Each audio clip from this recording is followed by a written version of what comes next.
James has it.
Good afternoon, everyone. In the name of God, the compassionate, the merciful. As you are aware, yesterday the foreign ministers of 3 European countries submitted a letter to the Security Council invoking the so-called snapback notification process with the sole intention to blackmailing Iran and exerting political pressure. In parallel, France and the United Kingdom requested a closed Council meeting in an attempt to justify this unlawful and politically motivated move and to instrumentalize the Council against Iran.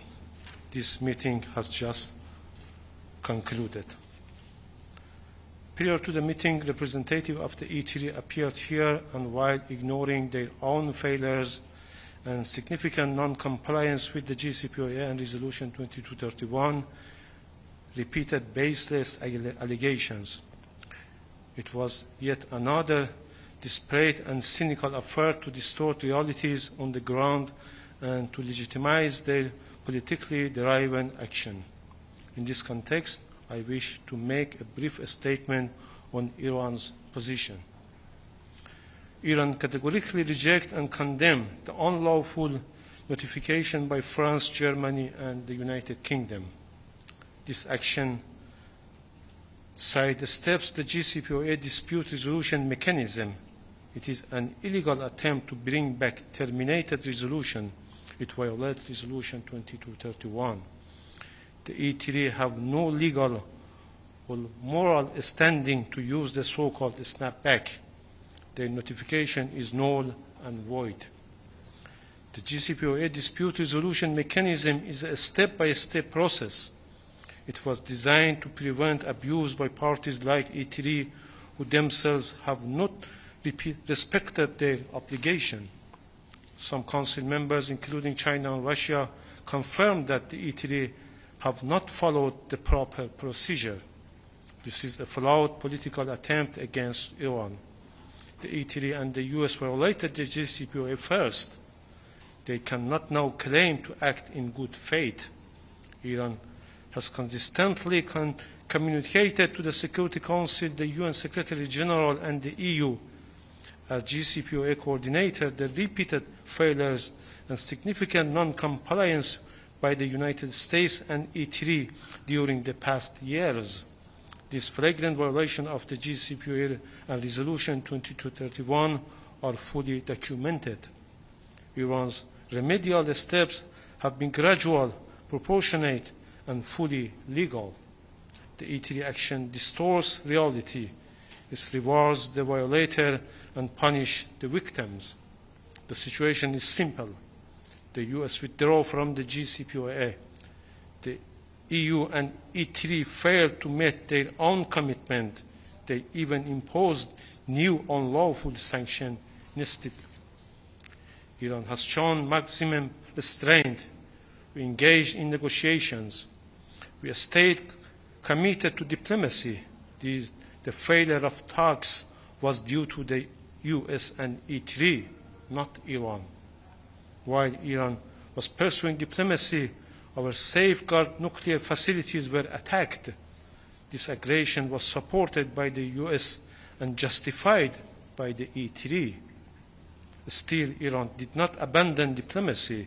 We continued to engage with E3, and the agency will remain open to the fair negotiations. The reckless so-called snapback attempts undermine these efforts. It will be met with decisive and proportionate response. Iran stands ready to work constructively with the members committed to diplomacy, fairness, and peace.